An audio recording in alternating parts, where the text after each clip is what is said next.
গড়িয়া স্টেশনের কাছাকাছি যারা বড় সাইজের 2 BHK খুঁজছেন তাদের জন্য আজকে এই প্রপার্টিটা দেখতে এসেছি উইথ পার্কিং। 1023 স্কোয়ার ফিট আজকের সুপার বিল্ড আপ এরিয়া। আপনারা লেআউটটা প্রথমে ভালো করে বুঝে নিন। একটা বড় ড্রয়িং এরিয়া আছে, কিচেন ডাইনিং পুরো আলাদা। কিচেনের মধ্যে এত জায়গা আছে, ফ্রিজ রাখতে পারবেন। তার পাশে ডাইনিংয়ের জায়গা দেখছেন, কমন টয়লেট, আর ফ্রন্টের দিকে বড় সাইজের 2টো বেডরুম আছে। পুরোপুরি সেপারেট একটা হিউজ সাইজের ড্রয়িং এরিয়া দেখছেন, উপরে ফল সিলিং করা আছে। প্রথম বেডরুমটা আপনাদের দেখাচ্ছি, 12.5 ফিট লম্বা, 11 ফিট চওড়া এই বেডরুমটা। সাউথ ওয়েস্টে পড়ছে, ওয়েস্টের দিকে একটা বিশাল সাইজের ব্যালকানি আছে। ওয়েস্টের দিকটাই ফ্রন্ট সাইড হচ্ছে। G+3 বিল্ডিংয়ের সেকেন্ড ফ্লোর উইদাউট লিফট আমরা ফ্ল্যাটটা দেখছি। এটার সাথে একটা কভার্ড কার পার্কিংও আছে, সেটা আমরা লাস্টে দেখাবো।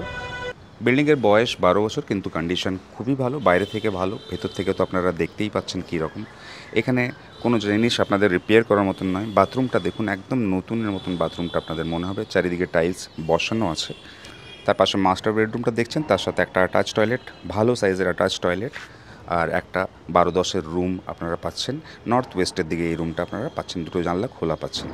গড়িয়া স্টেশন থেকে মাত্র 1 কিলোমিটার ম্যাক্স ডিস্টেন্স হবে। ক্ষুদিরাম মেট্রো থেকেও ম্যাক্সিমাম 1 কিলোমিটার ডিস্টেন্স। আর বাইপাস যুব তীর্থ যে ক্লাবটা আছে সেখান থেকে মাত্র 200 metre. Location is awesome. 45 lakhs with car parking ফ্ল্যাটটার প্রাইস আছে। কার পার্কিংয়ের প্রাইস বাদ দিলে মাত্র 3910 টাকা করে ফ্ল্যাটটার প্রাইস পড়েছে, যেটা আমার খুব ভালো মনে হয়েছে এই এরিয়ার জন্য। দেখতে হলে একদিন আগে কল করুন, চ্যানেলটাকে ফলো করুন। Thank you so much.